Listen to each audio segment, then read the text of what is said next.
इस वीडियो में हम देखेंगे कि y is equal to cosec cube x को हम कैसे डिफ्रेंशिएट करेंगे। तो बोथ साइड्स को डिफ्रेंशिएट करेंगे विद रिस्पेक्ट टू x। तो हमारे पास आएगा dy by d x is equal to d by d x of cosec cube x।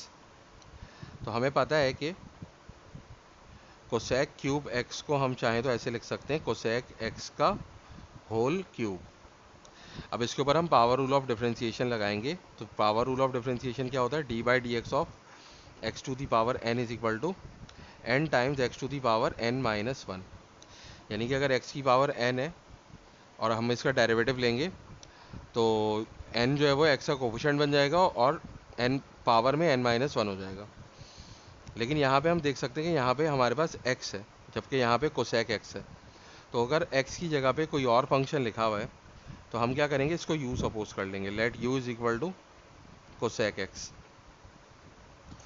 तो ये हो जाएगा d y by d x is equal to d by d x of u cube.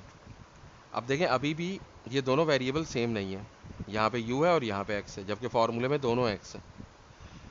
तो दोनों वेरिएबल को same करने के लिए हम क्या करेंगे, इस dx को रिप्लेस कर देंगे du से। तो ये हो जाएगा D by D you of u cube और मल्टीप्लाई कर देंगे D you by d x से। तो इस स्टेप को हम चेन रूल ऑफ डिफरेंशिएशन कहते हैं।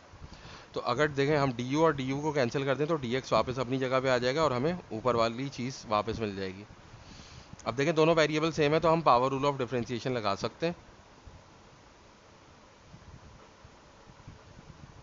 तो पावर रूल ऑफ डिफरेंशिएशन लगाएंगे तो यू क्यूब का डेरिवेटिव क्या हो जाएगा, यू की पावर 3 है तो 3 जो है वो यू का कोफिशिएंट बन जाएगा और पावर में से 1 माइनस हो जाएगा, ना कि 3 माइनस 1 हो जाएगा।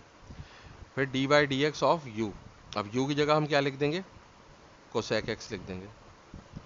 अब ये हो जाएगा 3u स्क्वायर और कोसेक एक्स का डेरिवेटिव होता है minus cosec x cot x. अब u की जगह पे हम u की वैल्यू पुट करेंगे तो ये हो जाएगा कोसेक एक्स का स्क्वायर और यहाँ पे ये minus cosec x cot x. अब ये माइनस 3, अब ये कोसेक एक्स की पावर 2 है और यहाँ पे कोसेक एक्स की पावर 1 है। तो ये हो जाएगा कोसेक एक्स का क्यूब और ये कॉट एक्स वैसे ही रहेगा। और कोसेक एक्स का क्यूब जो है हम चाहें तो इस तरह लिख सकते हैं, -3 cosec cube x cot x. और ये रिक्वायर्ड आंसर है हमारा।